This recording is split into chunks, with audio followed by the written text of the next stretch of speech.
Hey everybody, welcome to Polytech. This is Dale, your host, and a little bit later, hopefully, we're going to get joined by Matthew. So, if you're a follower of Polytech, we talk about everything politics, and we try to tie it in every once in a while with something that's political and make it something that's technical, and we try to make it all kind of mesh together and make sense to what everybody is wanting to know about things. So, I've got a special guest today that I'm happy to have on, and that's Ryan Schatzkammer. And so, tell us just a little bit about the business you're involved with and the industry and about yourself. And I'm going to tell you a little story if you don't already know it afterwards. Sure. Well, hi guys. As Dale said, my name is Ryan Schatzkammer. I'm a senior platform engineer at OutboundIQ. I got my start in entrepreneurship, honestly, pretty young. In about middle school, I was doing like short form content creation for esports teams and stuff. And I've been programming, throughout that time, owning Minecraft servers and making Roblox games and stuff. And it all just kind of snowballed into me eventually working with my father, who had been in a contact center, owned a contact center for about 8 years at that point. And so right around the time that Outbound ANI, which I'll get into shortly, was releasing, I kind of jumped into it with him because I happened to be graduating high school at the same time. And so we kind of started working on that about 4 years ago now. And so what Outbound IQ is, what Outbound ANI is, what we actually do, well, it's a software company designed to help lift contact rates. And so the idea behind it is you can look at for these outbound centers who do a lot of heavy outbound dialing. A lot of times when they're making these outbound calls to their customers or their client base, they need the person to answer the phone. And so if the phone number comes up as spam likely, that's an inherent problem. Spam likely has gotten kind of a rep over the past couple of years of being this end all be all, it's the phone number's problem. No matter what you do, you can't get rid of it. And what we've noticed kind of is that spam is more a symptom of a problem than it is the problem itself. So you can think of spam likely tags almost like speeding tickets. Okay. Imagine if you had a fleet of trucks that was going out every single day on the roads and they were speeding, right? And these fleeting trucks are your phone numbers in this instance. What a lot of these carrier solutions are saying is, oh, don't worry, we'll represent you to the judges. We have close relationships with them. We'll help you out, and that's just not fixing the problem. Another solution would be, oh, well, it's my truck's fault. I need a new truck. And that's not going to do it either. You're going to cycle through a million trucks that way. The truth is you have to stop speeding. And so we've noticed that speeding is tied to the overuse of a single phone number. So we have a platform that automatically kind of spreads out your utilization intelligently across your existing inventory of phone numbers. Cool. So the solution that you guys are kind of coming up with is that instead of rapid fire all the way through, you guys are kind of mellowing through and hitting, I think, and correct me if I'm wrong, in less volume, in other words. Is that correct? Correct. So the idea and usually the effects of an increased contact rate will mean, your agents are more busy on the phone. You have to place less calls throughout the day. So you're getting more returns while going and churning through less customers. Now, it's not as simple as just an ANI rotator, where we're just rotating the phone number that happens on every call. It's smarter than that, right? It has a mix of local presence built in, where if you live in 954, we'll dial and we'll choose a 954 number from your inventory. And if you don't answer from that 954 phone number, we'll try a different 954 phone number that you own. And if that still doesn't work, then we'll try using a neighboring area code based on or so on the receiver side. I mean, I get a lot of calls that come in that, and it's consistent throughout the whole day, right? So we get people who actually block the number, and of course that doesn't work. But you want to tell us a little bit about that strategy or what happens at the back end when people start doing those types of things? Yeah, so what a lot of dialers have default built in are things that are similar to ANI groups, where you can manually assign what phone number gets used when you dial a certain area code.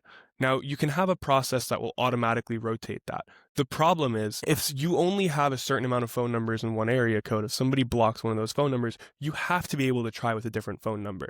You cannot be reliant on just having one phone number in every area code. So our system recommends a minimum of 3 phone numbers for every area code that you're going to be dialing in. Okay. So I promise you I was going to tell you just a little story. Do you know how I got contacted? And we'll jump back on because what you're talking about is very interesting, but I want to go too far forward without Sure. bringing this up, right? So do you know the story of like how I know your dad and everything else? No, I do not. Awesome, no worries, right? So this is the story. So I actually applied for a job for your company at one point, and me and your dad just kind of got along so well as we were chatting through things. We just stayed in contact afterwards, and I saw how the company was growing, not sort of growing, actually growing, and I loved the approach to technology, the outlook to technology you guys had, and not only that, like you guys are not IBM crazy, where, have your hair cut this way and, wear a tie and all this stuff. And it was that free kind of spirit that I thought, wow, this company is going to be great because I think their leadership is awesome. And then when you came on board, I started to see you on LinkedIn, doing some marketing stuff and is generally reaching out. And we had met real time when I was in Florida at one point, and I saw you sort of grow, and I see you still growing. So that's kind of my story of like, and you're doing an excellent job. You're doing a really excellent Thank job. you. Your posts are like really entertaining, but they're also very specific. So that's great. So I just kind of wanted to throw that in there. Tell me a little bit about where you think Outbound is going. Like what are the goals? What are they looking at for the market? Are they looking at some unusual niche markets that exist out there? So we have continued to expand into like, so we have about probably 30 different verticals on our platform. Okay. I think the biggest goal, I think like, I want to be careful what I say here. I think the biggest goal for my personal belief is that we should be more dialer agnostic, right? Like Okay. obviously a large customer base of ours exists across many different dialers. I want to make sure that we continue expanding into more dialers. I also think another really, really interesting thing that a lot of people have been talking about is iOS 26. So all the call screening stuff and the AI call screening Yeah. stuff, I think that's going to make our role even more pivotal, right? I think, Yeah. And yeah. how do you see yourself right now? Yeah, I'm assuming that you guys are sort of prepping yourself and getting ready for that. And so how do you see that future? So about 2 weeks ago, funny enough, Jason and I sat down and we enabled iOS 26 beta mode on his phone. And we ran Okay. through every possible option. What happens when the person declines the call when they have call screening? If they just let the call screening run forever, they hang up before, like they answer and then hang up immediately. Like what kind of stuff are you hearing and what kind of stuff should you be expecting? And so I think this is going to shake up probably a lot of answering machine detection systems that Oh, exist that's in like interesting. a Okay. lot of the dialers right now because you're not expecting to hear a response of something along the lines of hi, I'm Ryan's assistant, you know. Yeah. Are you finding also on a different branch here? Are you finding it difficult to work with some of the carriers that are out there? Like, what are the heartaches you guys are having with that? So, I mean, we do, as part of our services, remediation and registration on behalf of our customers. Right? We have them sign some forms and kind of fill out all the paperwork and information that we need. And there are checkboxes, and there have been recent evolutions on these websites where now they have like checkboxes where you have to select if you are registering on behalf of another company instead of just, doing the actual registration form itself. Okay. Yeah. It's good. I understand you. So I'm actually not going to dig into this too far because I know this is like one of those rabbit holes that a lot of people will go down and rightfully so, right? We know that being in tech and etc. But so let's kind of jump over a little bit to a more comfortable type of Sure, questions sure. with that. And and I talk a little bit about you and your experience and how you got to where you're at right now, because I know you list some certifications that you had as an engineer. So if people who want to pursue positions like you, maybe even me, how you got to where you're at and what type of training you would need. Sure. So again, I knew nothing about contact center.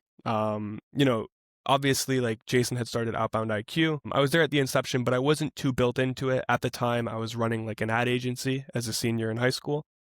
Okay. And so I was kind of preoccupied with that. We did some crossover stuff where maybe I'd make like a video or two for him so he can post it. But really, I just started showing up, man. Like, like they had like a small office, and I just kind of started showing up, and they couldn't get rid of me, and I was just as sticky as I could possibly be, and showing up every day, asking what I can take off the hands, and soon enough, I Nice. mean, you find yourself thrown on these calls, and it was not an easy thing to do. Contact center, especially Yeah, outbound contact center, is a very niche kind of industry. definitely it is. The ones who know, you know what I mean? Yeah, It's a crazy rabbit hole, but I mean, I honestly just showing up yeah. every single day and like being ready to absorb every single day and proactively, every time that like there's like, hey, I need somebody who will do this, my hand went up immediately every single time, even if I felt I was unqualified for some of the things. Yeah, I tried that with Amazon. They threw me out. Yeah. I showed up at Cisco and they kicked me out there. What are you doing here? It's like I'm just sitting here until you guys actually hire me, but they kicked me out. But anyway, that's a really good story. And then the certifications you're talking about, like I believe it was with a few vendors. How'd that work out into what you're doing?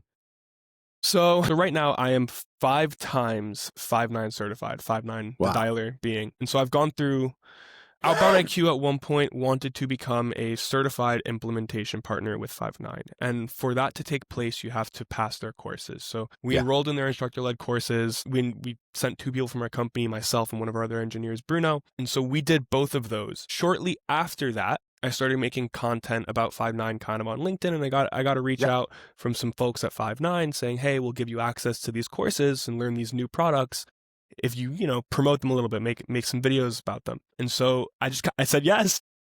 Nice. Yeah, I got to be under some instructor-led courses for a couple different products for Five9. They have a cool suite, but I'm always trying to learn more, and I'm always trying to learn new dialers as well, right? Yeah. And then keep in mind, and everybody, in case you guys don't know, like those actual trainings and the testing out for that is not easy. They're not. I was a CTO for a MSP in Boston. And I actually had to go through some of those, and they were time consuming, and they were very challenging. So kudos to you, Ryan. Really, those are great.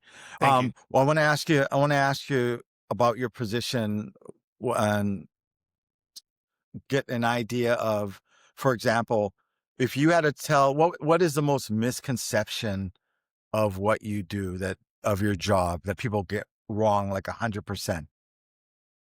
It's a good question. Probably something along the lines of, oh, well, you guys are the people who, get the scammers through the phone, and you guys are the people that allow the spam likely calls Yeah. to get through. And that's not us. We have a pretty serious know your customer process. We want to make sure that all traffic on our platform is legit. I think the biggest misconception about my role specifically is maybe that I'm a programmer. So while I am a Okay. programmer at heart, I'm not necessarily a programmer in my profession. I use it to automate things when there's a lot of stuff that can be automated, but I do not contribute in any meaningful measure to OutboundIQ's back end or front end, anything that you're seeing or interacting with on the app. Where Okay. most of my role resides at the moment is integration. So when we have enterprise level customers, obviously they don't want to roll out our service on all campaigns at once. It's a big dive in. So you need somebody to work with them and own that account while you handhold them through the process and showcase the results of every campaign and stuff like that as you continue Yeah. growing. And so a lot of my work revolves around that, as well as like consultation work in the dialer. Yeah. Interesting. I also want to bring something else into this conversation because I have a political background. And one of the things that I do when I work on campaigns is as I look at dialers, right? Like Hub Dialer, et cetera, like, and all of these things. And the pain point for us is actually making the calls, right? We're doing the calls out, and it's a power dialer, which has its troubles in itself, right? And so we've always had an issue of like answer rates and false numbers and redialing and all these things. How would that work? Say if I came to you guys next round for midterms and I said, listen, I got this issue and I'm using HubSpot or I'm using this other system, and these are the issues I'm having. How do you see that fitting in with this niche of like, campaigns, political campaigns, that is. I think all of that is prime candidate for exactly what our service does and exactly what our software kind of does. And the goal of it, right, is to increase those contact rates. And when you have the spam likely tagging on the phone numbers, when you dial with one phone number more than, say, 50 times per day, you are running the risk of getting that spam tagging, and nobody is going to answer a spam tagged phone number. Maybe there are a few No. people who have like business professions and have to answer every call that, like I know I answer every call that comes through, right? Regardless of spam likely tagging, but that is not your usual audience. And even more and more people are becoming less and less receptive to, calling in general. When you have these younger audiences, like there have been reports where like a lot of like Gen Z and a lot of people who are in politics trying to capture that younger voter base, a lot of times you're better off texting them than you are calling them. Yeah. And that's proven true with almost every state with young voters. And so that's a good point. Excuse me. Bless you. Thank you. So we're looking at a lot of AI coming into campaigns in the future. So AI agents to answer calls or either generate calls or their Q&A on that. And this may take you away from inbound a little bit, but because I want to get your view on what you think of these integrations of things like AI agents. So I think for QA, I think it's a no-brainer. Right? Yeah. I don't see why not, because there you have a direct goal and you have a transcript, and that's very easy for these AI and generative AI models to follow. It like agent assists, summaries, live call listening, live call notes. All of that I think is great. I think where it gets a little iffy is when you're trying to replace the human agent. I like AI agents in the aspect of enhancing the human agent, but I mean, from what I've heard, and I've been around some pretty impressive AI voice agents. Yeah. I mean, who wants to speak to that? Really? Like, these are your customers, and you're trying so hard every single day to get them on the phone, and you finally get them on the phone, and it's a robot. I think, and I know you want to steer the conversation away from inbound, so I'll stay away from that. No, bring in inbound. Bring it in. I mean, this is important. Bring it in. I think a great use case, obviously, I mean, we've already seen it for the past couple of years with like IVR branches, press 1 for this, 2 for this, 3 for this. I think AI is great for inbound and customer service stuff, right? For frequent requests. But I mean, it's a tricky one, because I even find myself, like the other day I got a new phone, and so I wanted to transfer my phone number to this new phone, and they have these new things, eSIMs. And so I call AT&T and I go to get my eSIM switched, and like for a good minute and 30 seconds I'm going down this AI path branch just saying I want to speak to a team member, and it's like you got to be careful of that. It's going to destroy a lot of the customer experience. And so for the brands, like, if you're Coca-Cola and somebody calls in because there was something in their drink, right? Or I don't know, like the can was dented. There was Pepsi in their Coca-Cola. Right. Something like that. Like, it might make sense to have an AI kind of field a lot of those requests, because maybe some of them might be like common. You know what I mean? Not necessarily defects, but like there will be misprints or something like that. And so it might make sense to have something like where you're not really super connected with your customer base. But for a lot of these contact centers, I mean, you're calling your own customers, pre-existing customers. Like, these guys deserve the best from you. Oh, definitely. Yeah, you do. I mean, my experience, we're talking about calling for eSIMs cards. I just came off of working on a presidential campaign, and I was responsible for procuring and getting ready like thousands of cell phones. And, every once in a while, the eSIMs card doesn't work and you've got to call in, and literally you just get put into like this vicious circle with this AI that doesn't understand you. And no out. There's no, like I'm old school. Correct. So like I'm going to press 0 because that's going to take me to the operator. Like 0. Oh no, nothing's happening. We don't understand that. And there's just no way to get out of that loop. It's just crazy. And that's no way to treat your customers. And I was like, gosh, I would never do AT&T. At least I've got a carrier that actually answers the phone once I hit 0 on it, so. Yep.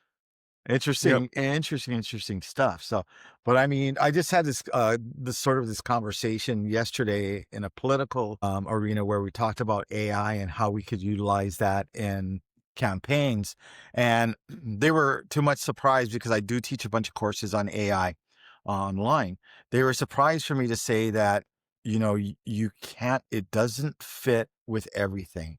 And you have to be very careful about what you're doing and what you're using. And there's that misconception that, if I use OpenAI or Chat GPT, I can have it produce things for me automatically and I don't ever have to really work. It's going to take the job away from me. But the realization is that, when they trained ChatGPT, they trained it on millions and millions of documents and web pages. So it's got rubbish in it and it's got everything else. And they don't realize that if you want something pure, and you understand this, if you want something pure, you're going to build your own large learning llama or something like that. And then you're going to feed it what you want. So when you do build your agents or whatever else, they're pouring out pure data, Yep. right? Yep. Large language model. And I agree. You said something really good there, and it got me going down a thought track. Like you said, you have to be careful how you use AI, and I agree with that to the Yeah. fullest extent. Everywhere I go on every social media platform, and I don't understand it personally as somebody who's very pro technology, not pro like aristocracy where AI Yeah. leads everything, but like I'm very pro AI. I have a very pro AI outlook. Yeah. The So am internet I. hates it. They hate it. They hate it in art. They hate it Yeah. in film. They hate it everywhere. People seem to dislike it like the plague. It's crazy. So when you are talking about like these political outreach centers, like if they're doing stuff like calling with AI agents, no voter wants to hear an AI. None. I No. promise you. They don't, not at all. And, it's at least if they've got somebody real online, those who are serious can ask the real questions to a real person. And then if they're not, because we do get a lot of abusive responses to that, I mean, they're going to feel better about themselves if they actually abuse a real person. You know what I mean? Not Sure. this guy. So they're going to go to bed nice going, I told that person exactly what I thought. Yeah. That's fun. Type of a thing. That's fun. It is, man. I like sometimes I personally do those calls myself. And, sometimes it's like hands on deck and it's like you do like 500 calls and out of the 500 calls, 200 people abuse the death out of you, and call you like a million names. And it's like, hey, I can deal Wow. with this. I got a thick skin. It's the danger in political outreach. Yeah. Oh, it is. You It's burn bridges so fast. great, really, really quick, and the ones that answer and say, "I know where you live," and it's like, "I'm sure you do know where I live," That interesting stuff. But yeah, I mean, politics is like a whole different realm. But I could see Outbound fitting into really nicely into some of the programs that we run during an election, especially congressional, Senate, and even presidential campaigns, because we've been using the same tools for so long that we've become comfortable with them. Even data tools, like we use some outdated data tools that are out there. I mean, I know we use Tableau and that's like the standard for presentation, but I would be using, and if it was completely up to me, I would be looking at things that were predictive analytics type of stuff like Watson AI, etc., and spend the extra money on it. So cool. Sorry, we just got off of the whole thing with that. But Ryan, I'm gonna let you close out and let everybody know, what's going on and what's the future of Outbound looks like for us. Yeah, so funny enough, I think about 2 days ago, and just for some final remarks, we launched our new remediation center. So for a lot of times, people have been going with a lot of these, companies like Newstar who do the registration and remediation, similar to how we do it, And for a lot of time, the biggest flaw with our platform compared to theirs was, the lack in visibility. How are your phone numbers being registered? And something that we just launched. It's free in addition to all of our remediation customers already. It is a full remediation center that has, view on how many registrations have been done on each phone number. You have a chart where, the lower the dials, you can see the contact rate. Like I would love, I know we're on a podcast. I'd love to share my screen with you, Dale. I'm so excited about this. I really Don't worry. am. Maybe we'll have you on again. We can kind of just go through a demo of this stuff. I mean, besides being street politics, I love talking about this stuff.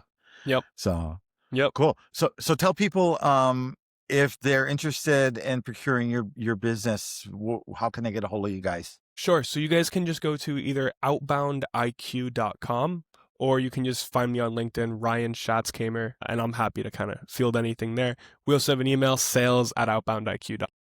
Awesome. Well, I appreciate it. Thanks everybody for listening. And you can listen to us on Substack. You can also listen to us on Spotify and YouTube as well. Ryan, thanks for being on board with us. I appreciate you. You have a good day. Thank you, Dale. You too.